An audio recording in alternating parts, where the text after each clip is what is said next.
지금은 나의 부모님 두 분 모두 돌아가셨다. 모친상을 당하고 5년 후 아버지도 세상을 떠나셨다. 돌이켜보니 살아계실 때 변변하게 밥 한 번 제대로 사드린 기억이 나지 않는다. 외식이라도 할 때는 대부분 부모님이 돈을 내셨다. 부모님은 늘 나보다 돈이 더 많으셨다. 그래서 쉽게 밥 사달라고 말을 했고, 그때마다 부모님께서는 자신이 밥값을 지불하곤 하셨다. 어여치 자란 자식이 사준 밥 한 끼는 부모에게 큰 기쁨과 즐거움이 되고 자랑거리가 될 텐데, 이제 와서 슬픈 후회가 된다. 큰딸이 월급을 받았다고 사준 밥 한 끼에 즐거워하는 나를 보며 오늘은 돌아가신 부모님이 더욱 생각이 난다. 모든 것을 가지신 하나님께 사람이 무엇을 드리겠는가? 우리가 가진 모든 것 그 자체가 하나님이 우리에게 주신 것들 뿐이다. 그럼에도 불구하고 사람이 하나님께 드리는 헌물은 하나님께 기쁨이 된다. 헌물 자체보다는 하나님께 드리는 그 마음을 기뻐하시기 때문이다. 스스로 자발적으로 기꺼이 드리는 모든 헌물은 하나님을 기쁘시게 하는 제사가 된다. 언젠가 아이가 아르바이트를 통해 생애 처음으로 번 돈 중에 5만 원짜리 지폐 2장을 내게 준 적이 있다. 나는 아직도 그 돈을 지갑 한편에 소중히 간직하고 있다. 그 돈은 단지 5만 원짜리 이상, 그 이상의 의미를 담고 있기 때문이다. 내게 여전히 기쁨을 주고 있다. 우리가 하나님께 드릴 수 있는 것은 초라한 몸과 연약한 마음뿐이지만 우리 주님께서는 기쁨으로 소중히 받아주시리라 확신한다. 서도성 목사님의 단상, 헌신의 의미이었습니다.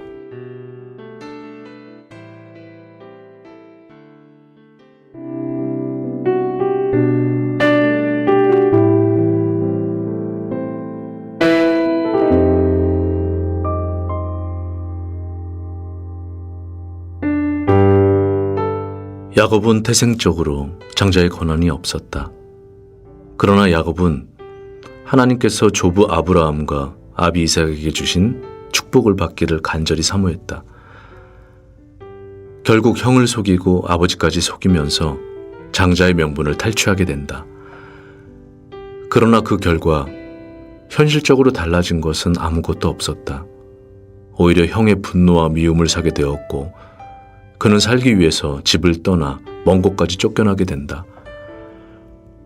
사실 쌍둥이 형 에서는 야곱에게 가장 가까운 존재이고 세상을 사는데 큰 위로와 도움이 될 수 있는 존재였다. 그러나 이제 형 에서는 장자의 명분을 탈취한 동생 야곱을 원수처럼 여기게 된 것이다. 야곱은 장자의 명분을 얻었지만 당장 현실적으로는 아무것도 얻은 것이 없었고 오히려 형의 사랑과 보호를 포함한 많은 것을 잃어버리게 된 것이다. 구원받은 성도가 이와 같다. 우리가 하나님의 약속으로 구원을 얻었지만 사실 현실적으로는 아무것도 얻게 된 것은 없다. 오히려 구원받았다는 간증 때문에 오해와 미움을 받게 되고 가까운 가족에게 핍박을 받기도 한다. 그러나 믿음을 갖고 시간을 넘어 장차 우리에게 주실 영광을 바라보아야 한다. 시간을 넘어 현실을 넘어 하나님이 약속하신 것을 열망해야 한다. 야곱을 변화시켜 이스라엘로 만드신 그 하나님께서 우리에게도 동일한 믿음의 원리를 적용하시어 첫사람 아담의 자손에서 마지막 아담 예수님과 같은 하나님의 아들로 바꾸어 주시기 때문이다.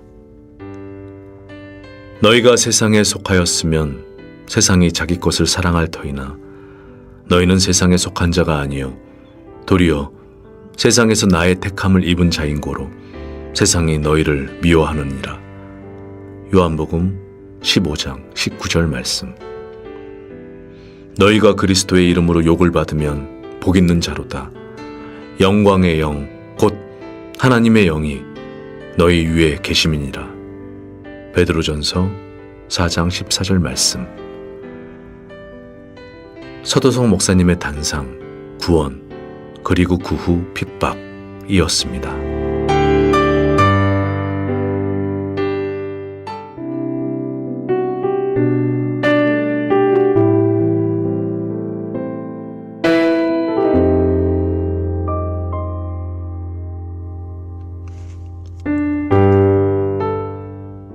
유대인 격언에 공부란 반복해서 낭독하고 반복해서 쓰고 반복해서 생각하는 것이다 란 말이 있다. 이 말의 중요한 교훈은 바로 반복이다. 반복을 통해 지식을 배우고 익히며 체화하여 자신의 일부로 만드는 것이 가장 좋은 방법이란 뜻이다. 우리도 경험적으로 예습과 복습을 통해서 반복하는 것이 좋은 학습 방법임을 공감한다. 교회 생활의 최고의 특권 중에 하나는 핵심적이고 중요한 진리를 반복적으로 들을 수 있다는 것이다. 반복적인 학습을 통해서 중요한 진리 안에서 살 수 있게 되고, 또한 같은 진리 안에 담긴 중요한 교훈을 더 깊이 있게 깨닫게 되며 전에는 몰랐던 부분을 새롭게 발견하기도 한다. 19세기 영국의 설교자 찰스 스펄전은 일생 동안 3,000편 이상의 설교를 하였고, 설교 때마다 성경 전체 본문에서 각각 다른 본문을 취하여 설교를 하였다. 그럼에도 불구하고 스펄전의 대적자들은 그가 동일한 설교를 반복하고 있다고 비난하곤 했다. 그러나 그는 어떤 본문을 취하든지 설교의 초점을 예수 그리스도에 맞추었기 때문에 모든 설교가 비슷하게 들렸던 것이다. 모든 성경 곧 66권, 1189장, 또한 모든 페이지에서 예수 그리스도를 발견하는 것이 올바로 성경을 읽는 방법이다. 왜냐하면 모든 성경은 예수께서 그리스도라는 사실을 증거하기 위해서 주어진 것이기 때문이다. 우리는 성경을 평생에 반복해서 낭독하고 쓰고 깊이 생각하여 예수 그리스도를 내 삶의 전부가 되게 하여야 한다. 평생에 듣던 말씀이지만 또 듣고 읽고 말하고 생각하여 예수 그리스도를 닮아가며 일생을 살아내자. 서도성 목사님의 단상, 반복되는 전도 집회에 참여하며 이었습니다.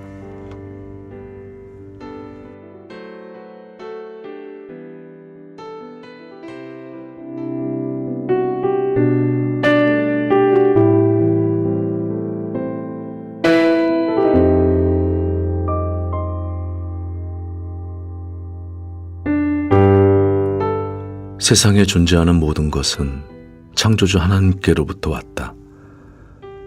생명이 있는 모든 것은 지금 이 순간에도 생명의 원천이신 하나님께로부터 생명을 공급받고 존재하고 있다. 성경은 생명의 원천이 하나님 자신이며 하나님께서 만물을 살게 하신다고 증거하신다. 하나님이 계시다는 가장 확실한 증거는 우리의 존재 그 자체이다. 우리 자신이 매일 누리고 살아가는 생명이 하나님께로부터 온 것이기 때문이다. 이 시간 어느 누구도 자신의 심정을 스스로 뛰게 할 수 있는 사람은 없다. 우리의 생명은 스스로 만든 것이 아니라 하나님께로부터 받은 것이다. 따라서 호흡이 있는 자마다 여호와께 감사의 찬양을 드리는 것이 마땅하다. 성도로서 우리는 단지 육신의 생명만을 받은 것이 아니라 하늘에 속한 영원한 생명을 그리스도 안에서 받았다. 우리는 더욱 주님께 무한한 감사를 드리지 않을 수 없다. 생명의 은혜를 주신 하나님께 감사하며 살아가는 방법은 하나님께 속한 선함과 진실함과 의로움으로 삶을 살아가는 것이다. 이것이 생명의 공급자이신 하나님 앞에 우리가 살아내야 하는 삶의 방식이 되는 것이 마땅하다. 나의 구주 예수님, 이 연약한 내가 은혜에 합당한 삶을 살 수 있도록 도와주소서. 은혜 위에 은혜를 더하여 나를 도우소서. 서도석 목사님의 단상, 생명의 원천이신 주님이었습니다.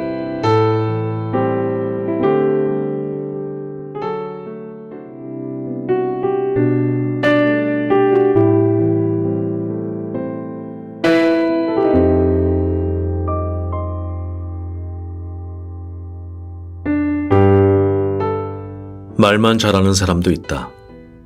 그의 말에는 정의와 공평이 칼날처럼 서 있고 모든 사람이 마땅히 행할 의무를 강력하게 요구하곤 한다. 그러나 그가 살아온 삶은 자신의 말과는 전혀 다른 음모와 술수, 배신과 타협이 가득하다.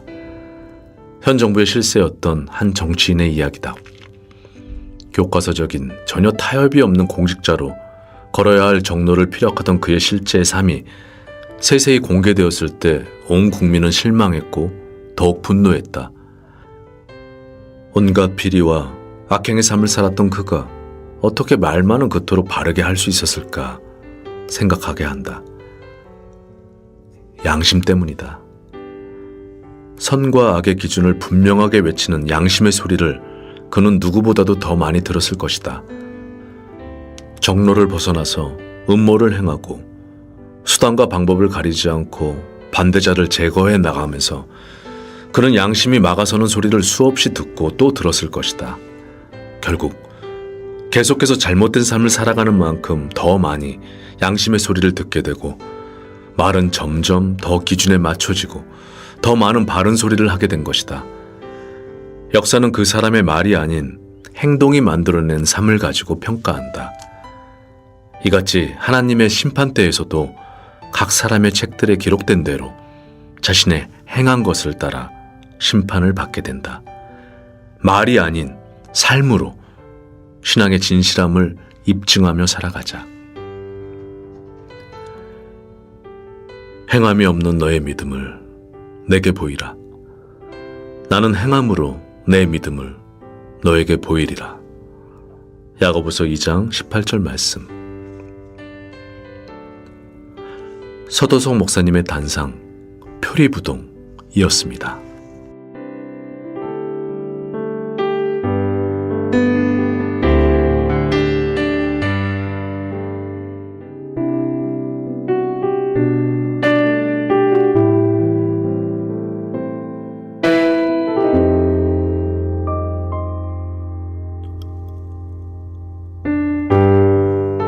언제부터인가 안구 건조증으로 눈이 시리고 빡빡하여 이물감이 느껴지곤 한다.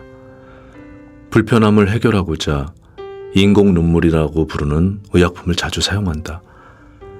어쩌다가 울 일이 있어도 눈물이 나면 마음은 슬프지만 눈 자체는 오히려 편안해지는 것을 느끼곤 한다. 슬픔을 느끼는 마음과는 달리 오히려 불편했던 눈은 편안해진다. 슬픔 중에도 하나님은 눈을 편안하게 해주는 은혜를 주는 것이다.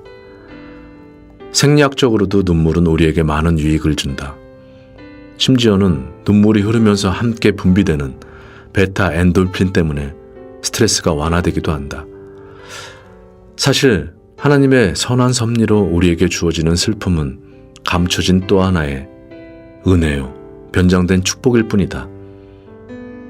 우리는 슬픔으로 기쁨을 사모하게 되고 기쁨을 얻기 위해 삶의 변화를 갖게 되기 때문이다. 하나님의 뜻대로 하는 근심이 후회할 것이 없는 구원을 이루게 하는 회개가 되는 것처럼 우리는 슬픔을 통해 궁극적인 기쁨을 얻을 수 있는 주님께로 더 가까이 가게 된다. 슬픔이 웃음보다 나음은 얼굴에 근신함으로 마음이 좋게 됨이니라. 지혜자의 마음은 초상집에 있으되 우매자의 마음은 연락하는 집에 있느니라. 전도서 7장 3절로 4절 말씀. 서도석 목사님의 단상, 눈물의 유익이었습니다.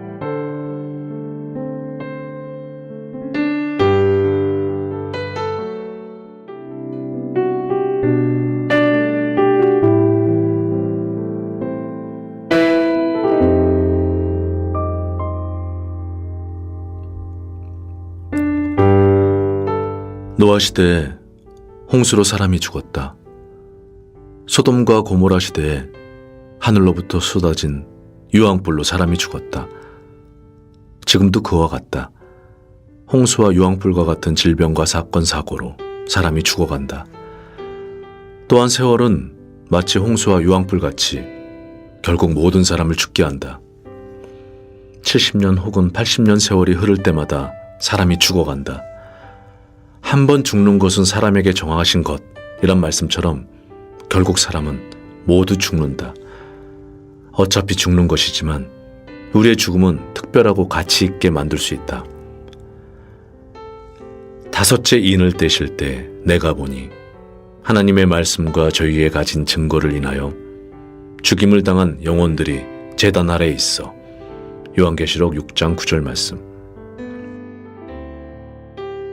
보잘것없는 피조물의 죽음을 가치 있고 의미 있게 만들 수 있는 방법은 바로 하나님의 말씀과 저희에 가진 증거로 죽는 것이다. 하나님의 말씀과 증거를 위해서 우리의 삶을 매일의 제물로 내어드리자. 죽기를 각오하고 죽어야 할 상황이라면 기꺼이 생명까지 드리자. 죽어야 할 곳을 정했기에 매일의 삶을 전사처럼 싸우며 살아낼 수 있게 된다. 어차피 피할 수 없는 죽음이라면 죽는 방법을 올바로 선택하여 하나님의 말씀과 증거를 위해 죽도록 충성하자. 서도성 목사님의 단상, 죽음도 불사한 신앙이었습니다.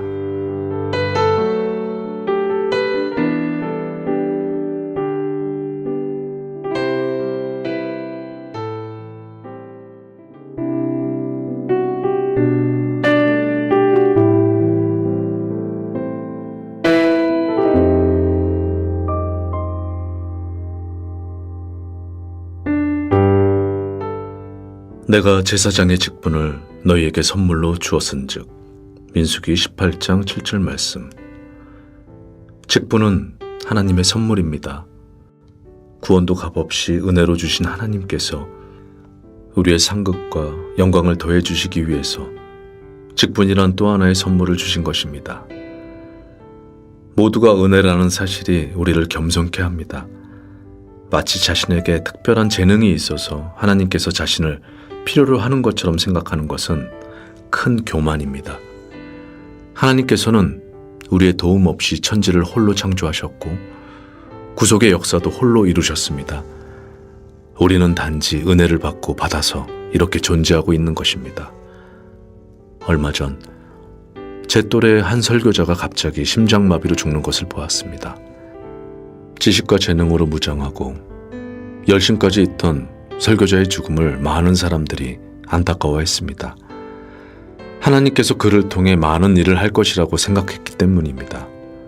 그러나 하나님께서 갑작스레 그를 취하시는 것을 보면서 하나님께서 누군가를 꼭 필요로 하는 것은 아니라는 것을 깨닫게 되었습니다. 누구든지 하나님이 그를 사용하신다면 그것은 단지 은혜일 뿐입니다. 내가 필요해서가 아니라 은혜로 내게 직분을 주셨다는 것입니다. 직분도 은혜라는 사실이 나를 더욱 겸손케 합니다. 직분이 주는 최고의 유익 중에 하나는 직분으로 인해 하나님께 더 가까이 머물 수 있다는 것입니다. 예수님의 생애 중에 제자들은 예수님께 가장 가까이 있었고 예수님도 가장 많은 시간들을 제자들과 함께 보냈습니다. 지금도 직분은 우리를 주님께 가까이 있게 하고 주님과 더 친밀한 사귐을 갖게 해줍니다. 우리의 삶을 더 의미 있고 풍성케 해주는 직분을 사모하며 작은 일이라도 참여케 하실 때마다 충성하며 살아갑시다. 서도성 목사님의 단상, 직분을 주신 것에 대한 감사이었습니다.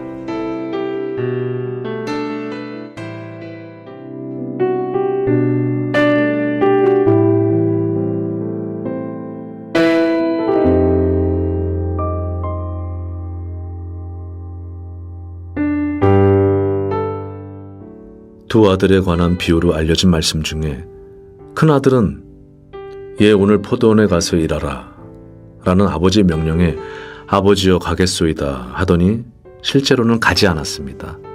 그는 말로만 대답하고 결국 행동으로는 불순종을 선택한 것입니다. 이것은 예수님 당시에 악한 유대 종교가의 죄를 책망하신 말씀이십니다. 이 시대에 소위 믿는다고 하는 사람들이 쉽게 범하는 죄가 바로 이것입니다. 말씀을 듣고 배울 때에는 기꺼이 순종하겠다는 마음을 품습니다. 그러나 삶의 현장에서는 말씀의 가르침과는 전혀 다른 행동을 하며 살아갑니다. 신앙은 입술에만 있고 실제 삶에서는 무신론자와 같은 방식으로 살아가곤 합니다. 말씀의 영향력은 단지 지식적인 동의와 공감만으로 끝이 나고 실제 생활에서는 세상과 구별되지 못합니다. 이것은 결코 정상이 아닙니다. 성령은 삶의 변화를 일으키는 능력을 줍니다. 성령의 교통하심을 갖고 살아가는 성도는 반드시 삶 전반에 일어나는 변화를 경험합니다. 도무지 변하지 않는 삶은 혹 그 속에 성령의 부재를 증거하는 것입니다. 성령이 너희에게 임하시면 너희가 권능을 받는다고 예수님께서는 말씀하셨습니다. 계속적으로 불순종하는 삶을 살면서 마치 그것이 어쩔 수 없는 상태인 것처럼 체념해서는 안 됩니다. 삶을 변화시키는 살아계시는 주님의 능력을 자신 속에서 체험해야만 합니다. 본능은 여전히 실수이다라고 대답하지만 그 본능을 깨트리고 행동으로 순종케 하는 것이 바로 성령의 능력입니다. 단지 이론적으로 관념적인 신앙만으로 불순종 가운데 계속 살아가면서 그래도 자신은 구원을 얻었다고 스스로 위로하는 것은 자기 기만입니다. 그 결과가 다시는 회복될 수 없는 멸망일 수도 있습니다. 좁은 문으로 들어가기를 힘쓰라고 말씀하신 주님 자신이 들어가기를 구하여도 못 들어가는 자가 많다고 경고하셨습니다. 자기 점검은 자기 기만에서 벗어나 진리를 체험하게 해줍니다. 거듭남은 이론이 아니라 체험입니다. 생생하게 체험하면서 살아가는 생명의 현상입니다. 당신은 거듭나셨습니까? 거듭난 영적 생명을 순종으로 경험하고 계십니까? 서도성 목사님의 단상, 이론, 그 이상의 체험, 거듭남이었습니다.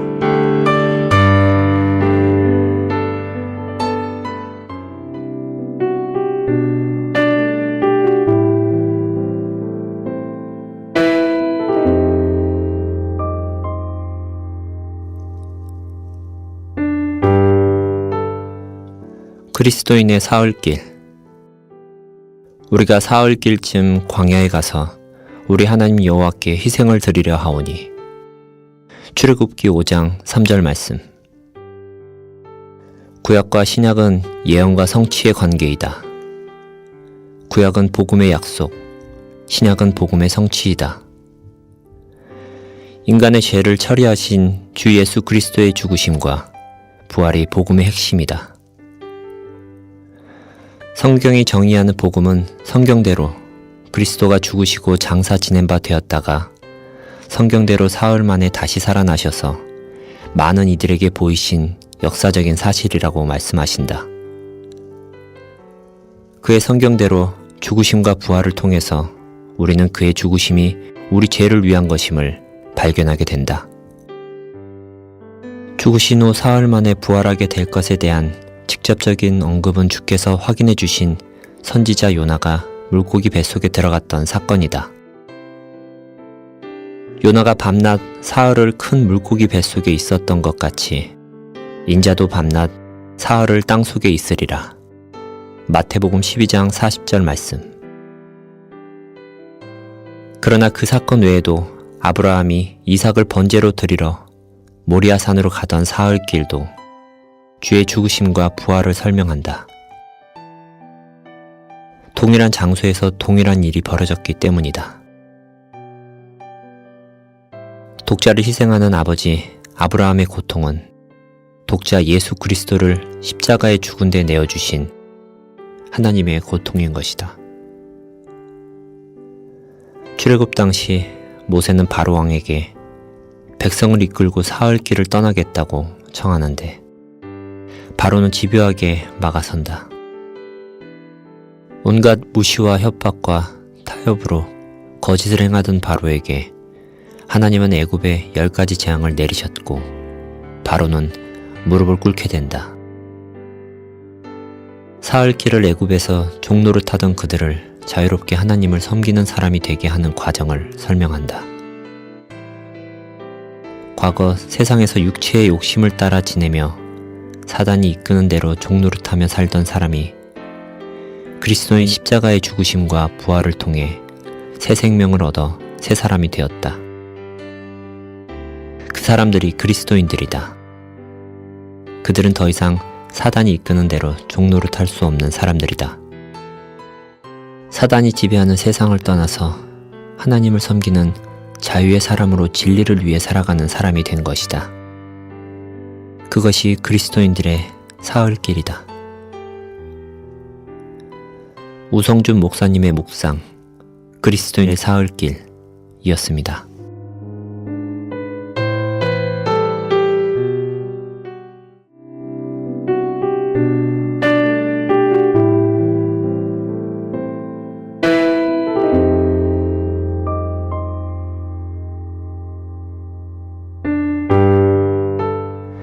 사랑은 하나님께 속한 것. 사랑은 하나님께 속한 것이니 사랑하는 자마다 하나님께로 나서 하나님을 알고. 요한일서 4장 7절 말씀. 살벌한 세상 속에서 그나마 살만한 이유는 사랑 때문이다. 많은 관계 속에서 서로를 존중하고 아껴주는 마음. 그 사랑이 우리 평생 살 수 있는 힘의 원천이다. 사람은 사랑으로 잉태해서 사랑으로 태어나서 사랑을 먹고 평생을 살아간다. 부부간에 혹 부모와 자녀간에 가족과 이웃 친구들과 서로를 위해주는 끈끈한 마음이 고단한 삶 속에서도 큰 위로가 되어 우리를 일으킨다. 죽어가는 어린 딸에게 신장을 이식해주고 병상에 누워 엄지손가락을 치켜 세우며 환하게 웃는 아버지를 찍은 사진을 보았다. 그는 마치 자신이 신장을 줄 수 있었던 것이 너무 감사한 것 같은 표정이었다. 조금도 자신의 희생을 힘들게 여기거나 억울해하지 않는 모습이었다. 무엇이 그것을 가능케 했을까? 나는 그것이 사랑이라고 결론을 지었다. 사랑하는 딸을 위해서라면 자기 전부를 주는 것을 아깝게 여기지 않는 아버지의 사랑이 그것을 가능케 한 것이다.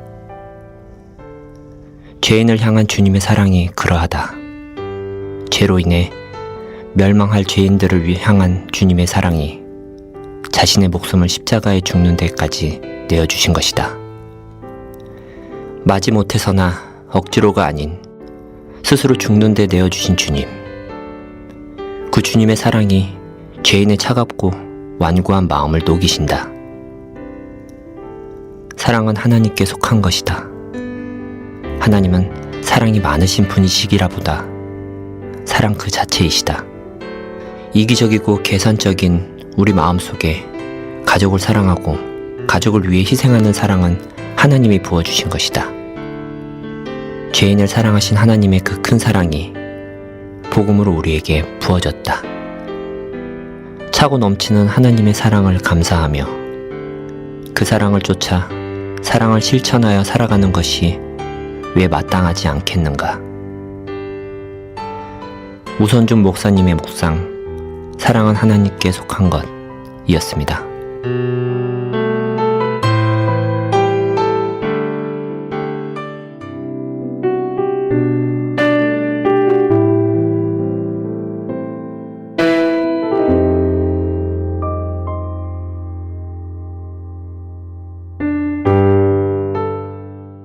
내가 살면서 소유했던 가장 큰 금덩어리는 결혼 반지다.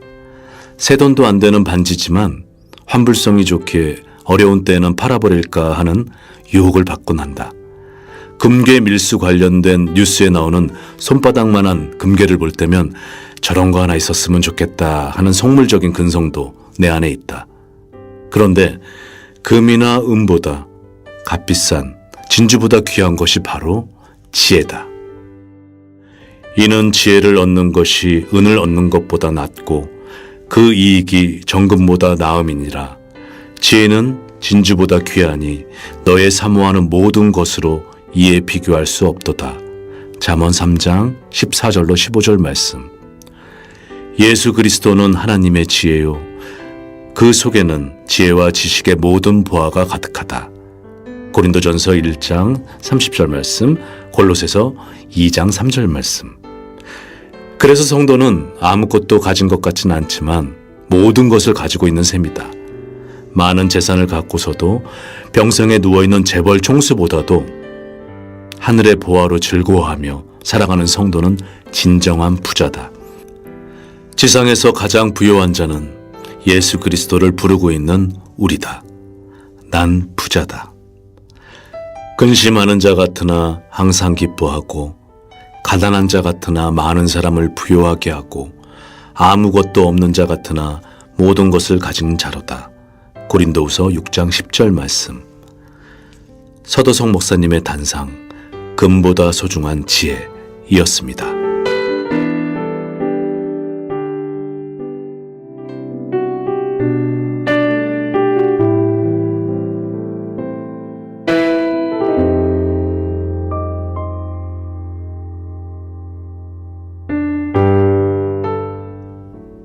하나님께서 만드신 모든 피조물 중에 내가 눈으로 직접 본 것은 극히 일부분입니다.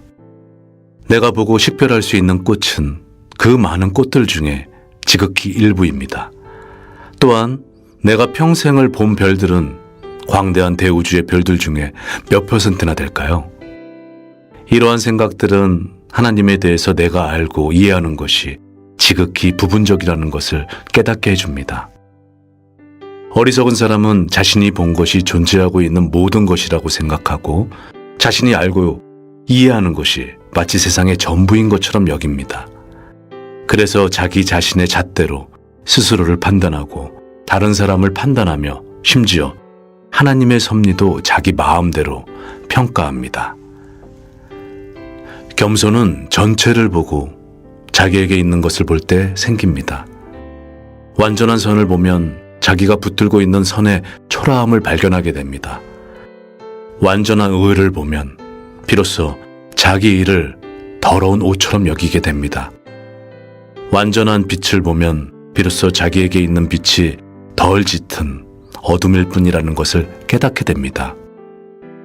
그리고 완전하신 주 예수님 앞에서 비로소 자신의 게으름, 불춘성, 그리고 불완전함을 깨닫고 눈물로 회개하게 됩니다. 전체를 통해 내가 가진 것을 바라보며 우리는 회개의 필요성을 깨닫게 됩니다. 서도성 목사님의 단상, 겸손의 이유이었습니다.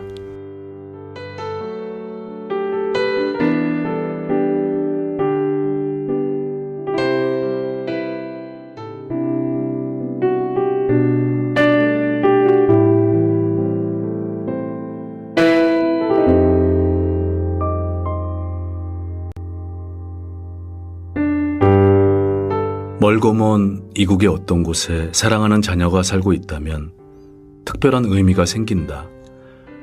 또 어렵게 번 돈으로 그곳에 정착할 땅도 사두었다면 그곳은 더 큰 의미를 갖게 된다. 비록 멀리 있는 외국이지만 개인적 관계로 특별히 의미 있는 곳이 된다.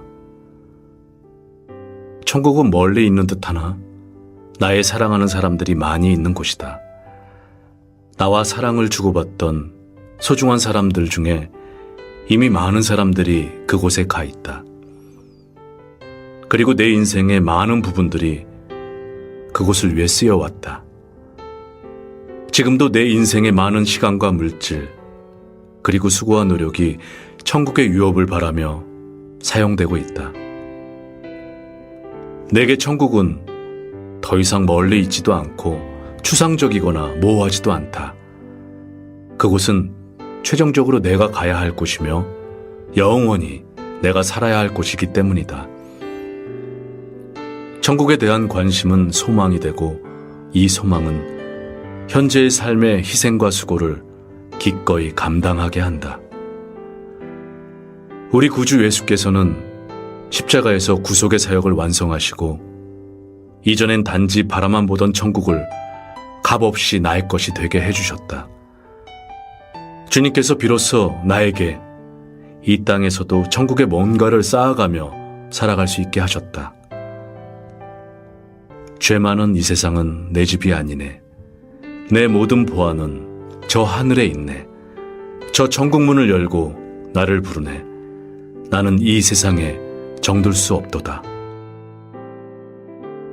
우리 안에 계신 성령은 이 찬송을 입술뿐 아니라 마음으로 부르게 하시며 오늘도 천국에 무엇인가를 쌓게 하신다. 서도성 목사님의 단상, 천국을 바라보는 삶이었습니다.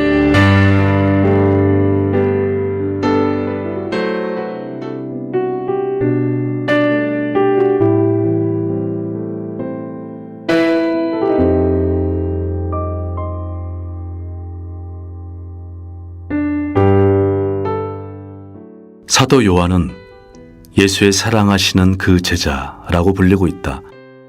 그런데 이러한 표현은 요한 자신이 스스로에게 사용한 표현이다. 요한복음 13장 23절, 19장 26절, 20장 2절, 21장 7절, 21장 20절. 오직 요한복음에만 요한을 예수의 사랑하시는 그 제자라고 기록하고 있다. 사실 예수님은 어느 한 제자를 편애하신 것이 아니다. 요한은 자신이 예수님의 사랑을 받고 있다는 것을 확실하게 깨닫고 있었던 것이다. 중학교에 다니는 한 여학생이 자살을 했다. 근데 그가 끼적거리며 남겨놓은 유서에는 부모가 자신을 사랑하지 않아서 죽는다라고 쓰여 있었다. 그 아이의 죽음 앞에 부모는 울며 부르짖었다. 이 바보 같은 녀석. 사랑하지 않는데 어떻게 새벽부터 밥을 해 먹이고 옷을 입히고 학교를 보냈겠느냐. 너 때문에 그렇게 힘들게 일해왔는데. 인식되지 못한 사랑이 비극의 원인이 된 것이다. 부모가 모든 자녀를 사랑하지만 자녀들 스스로 부모의 사랑을 인식하고 있는 정도는 다르다. 자신이 사랑을 받고 있음을 모르고 있는 자녀는 공연한 슬픔 속에서 살아가게 되지만 자신이 부모에게 소중한 존재요, 사랑받고 있음을 확실히 아는 자녀는 삶의 기쁨을 누리며 살아가게 된다. 사실 사랑받고 있다는 것을 모르는 것은 인간관계를 붕괴시키는 원인이 되기도 한다. 요한이 한평생 신앙을 지키고 충성되고 신실한 삶을 산 비결은 바로 그가 예수님의 사랑을 확실하게 인식하고 있었다는 것이다. 그래서 그는 자신을 예수의 사랑하는 그 제자라고 쓴 것이다. 우리도 십자가를 통해 계시된 하나님의 사랑에 대해서 성령으로 확증을 받았다. 모든 성도는 십자가를 통해 우리에 대한 하나님의 사랑, 결코 변하지 않는 그 사랑을 확실하게 깨달았다. 이제 우리도 하나님의 사랑하는 그 제자라고 스스로에게 말할 수 있게 되었다. 그 사랑에 대한 개인적 확신이 오늘 하루도 주님이 기뻐하는 일에 참여하며 살 수 있도록 자원하는 마음을 만들어준다. 서도성 목사님의 단상, 예수의 사랑하시는 그 제자였습니다.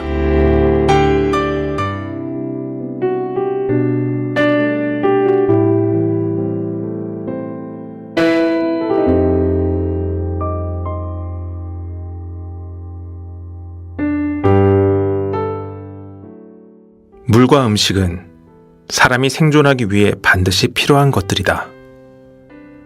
물과 음식만 있다면 사람은 열악한 환경 속에서도 잘 견뎌내고 생존할 수 있다. 그러나 호화로운 궁전이 있다 하더라도 물과 음식이 공급되지 않으면 결코 살 수가 없다. 예수님은 자신을 생수의 근원과 생명의 떡이라고 표현하셨다. 예수님은 인간에게 절대적으로 반드시 필요한 분이라는 뜻이다. 누가 물 없이 살 수 있으며 음식을 먹지 않고 살 수 있겠는가?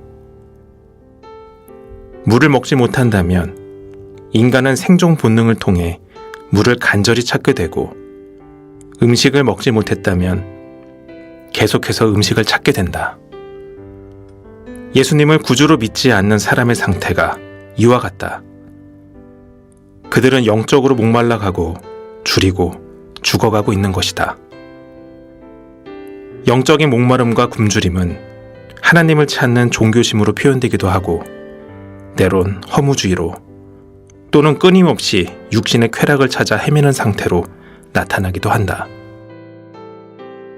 물과 음식은 인간에게 있으나 마나한 것들이 아니다. 또한 있으면 좋지만 없어도 그런대로 괜찮은 것들이 아니다.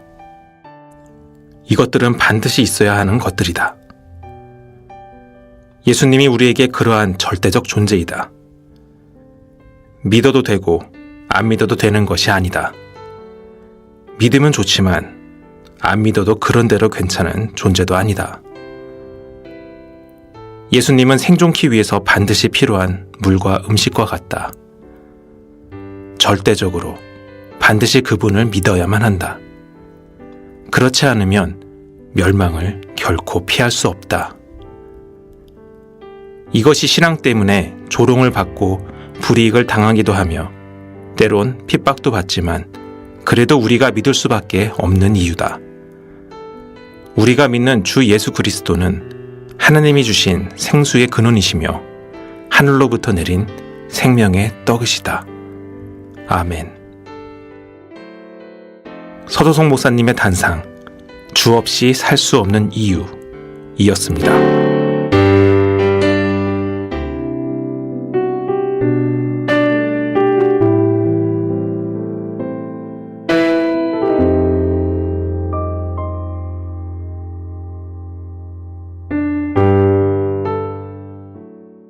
고명한 자는 고명한 일을 도모하나니 그는 항상 고명한 일에 서리라. 이사야서 32장 8절 말씀. 그 사람이 무엇을 생각하는가 하는 것이 곧 그 사람이다 라고 성경은 잠언 23장 7절에 말씀하신다.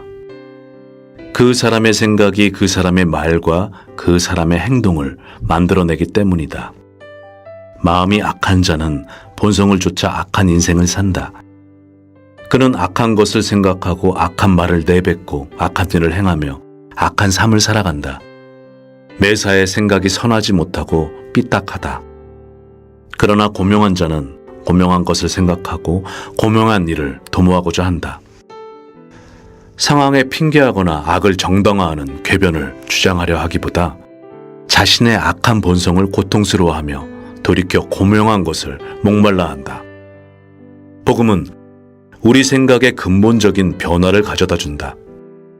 주 그리스도의 십자가는 우리에게 죄를 심판하시는 하나님의 공의의 두려움을 보여줄 뿐만 아니라 자신의 독생자를 죽음에 내어주시기까지 죄인을 향하신 하나님의 사랑을 보여주신다.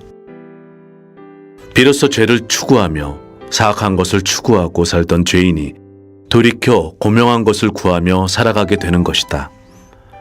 친구여, 당신의 생각의 방향은 어떠한가? 당신은 정로를 걷기 원하는 고명한 삶을 원하는가? 본성을 쫓아 괴사를 쫓아 살기를 원하는가? 사악으로부터 마음을 돌이켜 빛 대신 하나님께 나오라. 주 그리스도의 복음에 굴복하고 그와 즐거이 동행하라.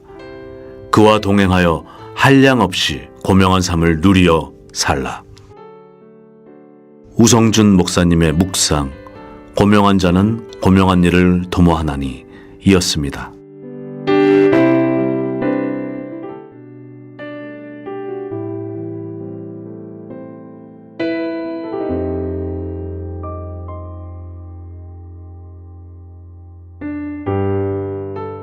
거라사 지방의 귀신 들린 장은 무덤에 거하며 자신의 몸을 돌로 상하게 하고 있었다. 마가복음 5장 5절 말씀. 이것이 죄인의 삶이다. 귀신 들린 자가 무덤에서 머물듯이 죄인은 자신의 죽음이란 운명과 함께 살아가며 귀신 들린 자로 돌로 자기 몸을 상하게 하듯 죄인은 죄를 지으며 스스로 자신을 해치며 살아간다. 모든 죄의 마지막 결과는 자기 파멸이다. 결국은 스스로를 해치고 상하게 하는 것이다. 그러므로 자기 행위의 열매를 먹으며 자기 꾀에 배부르리라. 어리석은 자의 태보는 자기를 죽이며 미련한 자의 안일은 자기를 멸망시키려니와. 잠언 1장 31절로 32절 말씀. 악이 악인을 죽일 것이라. 시편 34장 21절 말씀. 세상에는 다른 사람을 해치기 위해 음모를 꾸미는 사람들이 있다. 회사 같은 작은 조직에서든 국가와 같은 큰 조직에서든 음모를 꾸미고 무고한 사람을 해치려는 사람들이 있다. 그러나 하나님은 살아계신다. 결국은 자신이 꾸민 음모로 인하여 자기 자신이 파멸될 것이다. 모르드게를 죽이려 했던 하만은 결국 자기가 만든 장대에 자신이 달렸고, 다니엘을 죽이려 했던 대적들도 결국 자신뿐만 아니라 처자까지 사자굴에 던져졌다. 음모를 꾸미는 세상의 모든 악인들은 결국 자기 스스로 자기의 무덤을 파고 있는 것이다. 하나님께서도 성도를 해치려는 모든 음모에 대하여 결국은 진리대로 행하실 것이다. 함정을 파는 자는 그대로 빠질 것이요 돌을 굴리는 자는 도리어 그것에 치리라. 잠언 26장 27절 말씀. 함정을 파는 자는 거기에 빠질 것이요 담을 허는 자는 뱀에게 물리리라. 전도서 10장 8절 말씀. 저가 웅덩이를 파 만듦이요 제가 만든 함정에 빠졌도다. 시편 7장 15절 말씀. 성경은 역사의 끝을 보여주시며 죄와 악에 대하여 영원한 형벌의 심판이 주어질 것을 선언하셨다. 일의 시작이 있고 끝이 있듯이 하나님께서는 역사의 끝에 죄와 악에 대하여 결국 공의롭게 심판하실 것이다. 서도성 목사님의 단상, 죄의 결국이었습니다.